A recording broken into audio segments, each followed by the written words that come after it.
Pope Francis, the humble rebel who changed the Vatican. In a world divided by power, wealth, and politics-owned man from the slums of Argentina stepped onto the global stage and quietly began a revolution from within the Vatican. This is the true story of Pope Francis, first Jesuit pope, the first from the Americas, and the first to call himself simply Francis. From Buenos Aires to the Vatican-born Jorge Mario Bergoglio in Buenos Aires, Argentina, 1936. He studied chemistry, danced tango, and even had a girlfriend before turning to priesthood. But what set him apart wasn't what he studied, it was how he lived. As Archbishop of Buenos Aires, he refused a palace, rode the bus, cooked his own meals, and spent time in the city's poorest neighborhoods. When the papal conclave began in 2013, Bergoglio wasn't even considered a top contender. But after the resignation of Pope Benedict XVI, a move not seen in 600 years, something unprecedented happened.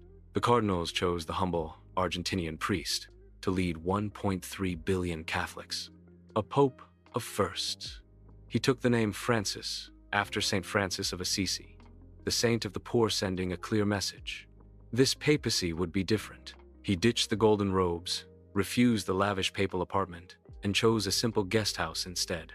He washed the feet of prisoners, hugged the disfigured, and opened the Vatican to refugees. He challenged tradition, addressing climate change, corruption, and inequality. He pushed for compassion over condemnation on controversial issues like LGBTQ rights, divorce, and atheism. Many praised him as a modernizer. Others in the church called him a rebel in white. Legacy in motion. Pope Francis has survived health scares, internal opposition, and global crises. But he remains a spiritual force. He's not rewriting doctrine, he's rewriting tone, preaching mercy over judgment, simplicity over power, dialogue over dogma. He once said, "I prefer a church which is bruised, hurting, and dirty, because it has been out on the streets."